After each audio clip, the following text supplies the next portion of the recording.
Arithmetic progression के इस video में हम लोग जो है समेशन को लेकर के कॉन्सेप्ट देखने वाले हैं कि सम ऑफ फर्स्ट एन टर्म्स क्या होता है और इसका एक्चुअल मीनिंग क्या होता है, इसका यूज कैसे करते हैं, ये सब कुछ जो है इस वीडियो में हम लोग समझने का प्रयास करेंगे। तो यहाँ पे हमारा हेडिंग होने वाला है sum of first n terms of an AP. एकदम ध्यान से देखिएगा। तो इसके लिए करते क्या कि सबसे पहले एक एपी हम कंसिडर करते हैं, लिखेंगे यहाँ से इन एन एपी, एक एपी लेते हैं और सपोज कर लेते हैं कि इस एपी का जो है फर्स्ट टर्म, इस एपी का फर्स्ट टर्म आपका क्या है तो ए है, एंड इसी एपी का जो है कॉमन डिफरेंस क्या है तो डी है। कोई दिक्कत नहीं है। अब इस केस में हम लिखेंगे देयरफॉर करके कि रिक्वायर्ड एपी, यानी हमारा एपी क्या बनेगा। तो इस एपी का सबसे पहला टर्म आपका ए हो गया, कॉमन डिफरेंस आपका डी है, तो आपको पता है कि आगे डी ऐड होते जाता है। तो फर्स्ट टर्म ए, सेकेंड टर्म क्या हो जाएगा तो ए प्लस डी, फिर ऐसे डी ऐड होगा तो ए प्लस 2d, फिर आपका ए प्लस क्या हो जाएगा 3d। कुछ इस तरीका से जो है इसका टर्म आगे कंटिन्यू रहेगा। यहाँ तक कोई दिक्कत नहीं है।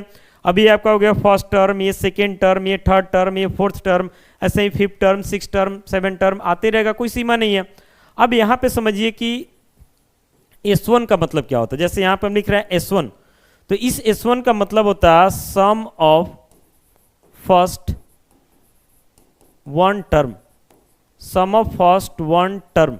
इसका मतलब हुआ कि इस एपी का शुरू से एक टर्म लेना और उसका सम। तो शुरू से एक टर्म का मतलब हुआ फर्स्ट टर्म यानी कि A1, यानी ऐसा समझिए कि S1 का मतलब A1 ही होता है, यानी S1 का मतलब A1, A1 का मतलब फर्स्ट टर्म A। यहाँ तक कोई दिक्कत नहीं है। अभी आगे बढ़ते जाते हैं, बहुत सारा चीज समझना है, ध्यान से देखिएगा।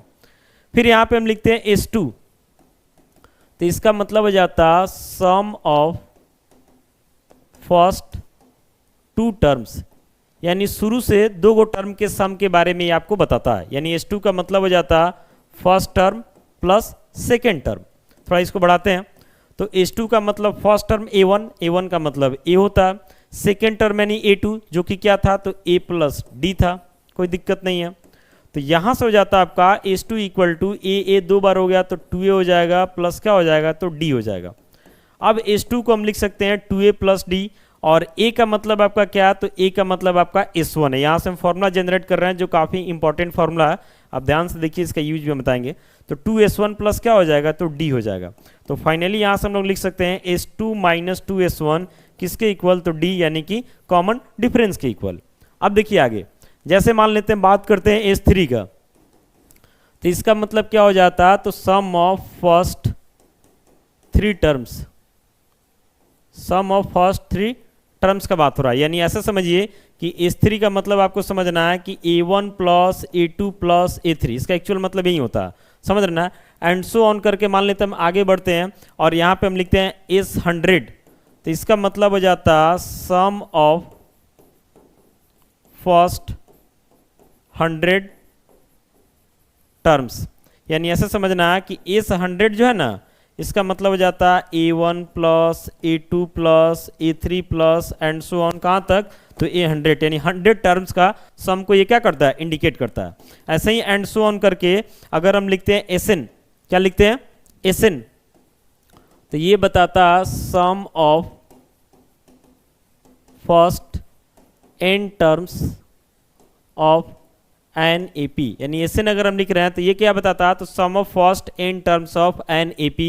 यानी ऐसा समझना है कि SN का मतलब जो है फर्स्ट टर्म यानी कि A1, सेकेंड टर्म यानी कि A2, थर्ड टर्म यानी कि A3 एंड सो ऑन होते हुए जो है ये कहाँ तक आपको बता रहा तो n तक बता रहा, कोई दिक्कत नहीं है। बाकी आगे बढ़ते हैं तो SN का जो है ये सब कुछ प्रॉपर हम लोग करने के बाद इसका एक फॉर्मूला हम लोग निकालते हैं SN के लिए। ये फॉर्मूला होता है n/2 into 2A plus n-1 into D। इसी फॉर्मूला को हम चाहते हैं तो ऐसे भी लिख सकते हैं SN को n/2, और यहाँ पे जो 2A दिख रहा है ना, इसमें से एक A को निकाल लेंगे तो बचेगा A plus n-1 into D, जो कि AN को इंडिकेट करता है।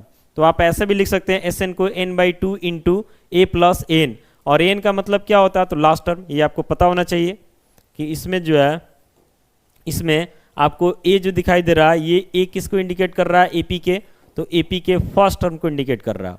आपका जो D दिखाई दे रहा है ये कॉमन डिफरेंस को इंडिकेट कर रहा है। आपका जो n दिखाई दे रहा ये नंबर ऑफ टर्म्स को इंडिकेट कर रहा है, समझ रहे ना। ये आपका an दिखाई दे रहा, इस n के जगह चाहते तो आप l भी लिख सकते हैं। ये किसको दिखाता, तो लास्ट टर्म को दिखाता, आपके एपी के लास्ट टर्म को दिखाता, कोई दिक्कत नहीं है। और आपका जो एसएन है ये किसको दिखा रहा, तो ये दिखा रहा सम ऑफ फर्स्ट n टर्म्स को दिखा रहा, कोई दिक्कत नहीं है। तो ये जो है आपका समेशन के लिए फॉर्मूला हो जाता है। कभी कभी एस एन ना लिख करके सीधे एस लिख दिया जाता, तो भी आपको समझना first of n sum of first n terms of an AP. यहाँ पे ये जो फॉर्मूला दिखाई दे रहा है इसका हम डेरिवेशन भी कर देंगे नेक्स्ट वीडियो में। अगर आप इसका प्रूफ जानना चाहते हैं कि ये फॉर्मूला आता कैसे, तो इसी वीडियो के डिस्क्रिप्शन में उसका लिंक मिल जाएगा, वहां से आप इसके प्रूफ को भी देख सकते हैं। बाकी फिलहाल इस वीडियो में हम इसका एक्चुअल मीनिंग समझा रहे हैं कि इसका एक्चुअल मीनिंग होता क्या है। तो यहाँ पे हमारा हेडिंग था sum of first n terms of an AP. तो यहाँ पे देख रहे हैं एक एपी कंसीडर किए, तो अगर हम बोल रहे हैं S1 तो मतलब शुरू से सिर्फ एक टर्म को जोड़ना। अगर हम बोल रहे हैं S2 तो इसका मतलब शुरू से दो टर्म को जोड़ेंगे। बोल रहे हैं S3 तो शुरू से 3 टर्म के जोड़ने के बारे में बात हो रहा। बोल रहे हैं S4 तो शुरू से 4 टर्म को जोड़ने का बात हो रहा। ऐसे ही बोल रहे हैं SN तो मतलब शुरू से n टर्म्स को जोड़ने का बात हो रहा। तो जरा सोचिए कि अगर एक एक करके मैनुअल टर्म्स को आप जोड़ते हैं तो वो काम जो है आपके लिए आसान नहीं होने वाला। इसीलिए फॉर्मूला का हेल्प हम लोगों को लेना पड़ता है ताकि कैलकुलेशन जो है हमारे लिए ईजी हो जाए। बाकी आप देखें कि S1 का मतलब सम ऑफ फर्स्ट 1 टर्म्स यानी कि सिर्फ A1 हो जाएगा, A1 का मतलब A हो जाएगा। तो कभी कभी क्या करता है कि क्वेश्चन आपको देता है SN इक्वल टू कुछ दे देगा, जैसे मान लेते 4 - 2n दे दिया। SN इक्वल टू जो है आपको क्या दे दिया, तो मान लेते हैं 4 - 2n दे दिया, और तब बोलता है कि सिर्फ SN दिया हुआ, तो SN का मतलब सम ऑफ फर्स्ट n टर्म्स दिया हुआ। अब बोलता है कि इसके हेल्प से आप फर्स्ट टर्म को निकालिए, कॉमन डिफरेंस को निकालिए। जब फर्स्ट टर्म और कॉमन डिफरेंस निकाल लीजिएगा तो जाहिर सी बात है आप एपी लिख सकते हैं। तो फर्स्ट टर्म निकालने के लिए हम लोग S1 कर देते हैं। S1 का मतलब जो n दिखाई दे रहा उसमें n के जगह क्या डाल देंगे, तो 1 डाल देंगे, तो वहीं S1 निकल जाएगा, और S1 का मतलब वहीं हमारा क्या हो जाएगा, तो फर्स्ट टर्म हो जाएगा। मान लेते हैं कि हमको कॉमन डिफरेंस निकालना है, कॉमन डिफरेंस D निकालना है, तो S2 यानी n के जगह 2 डालेंगे तो S2 निकल जाएगा, 1 डालेंगे तो S1 निकल जाएगा। तो S2 - 2S1 का जो वैल्यू आएगा वहीं आपका क्या निकल जाएगा, तो कॉमन डिफरेंस निकल जाएगा। तो ये दोनों चीज ध्यान रखिएगा कि S1 का मतलब फर्स्ट टर्म और S2 - 2S1 का मतलब क्या होता है, तो कॉमन डिफरेंस। ये आपको काम आएगा क्वेश्चन सॉल्व करने में। बाकी ये सब आप समझ लिए, और ये फॉर्मूला भी जो है आप समझ लिए। जैसे कोई एपी में मान लेते हैं आपको बोलता है कि उसके 100 टर्म का सम बताइए, यानी कि इस 100 का बात हो रहा है, यानी समझना है कि n के जगह 100 दिया हुआ, तो उस एपी का first term, common difference, n के जगह 100 ये सब पुट कीजिएगा, आपका सम निकल जाएगा। अगर लास्ट टर्म पता है तो ये फॉर्मूला यूज करना है। बाकी आप डिटेल चाहते हैं कि ये सब फॉर्मूला का यूज हम सच में कैसे करें, तो उसके लिए जो है आप हमारे अर्थमेटिक प्रोग्रेशन के प्लेलिस्ट में जाइए, सबका यूजेज आपको देखने को मिल जाएगा। इसके बाद भी अगर प्रॉब्लम होता है तो आप कमेंट करके हमसे क्वेश्चन पूछिए, वहां आपको आंसर देने का प्रयास करेंगे। मिलते हैं ऐसे अगली वीडियो के साथ। Thank you.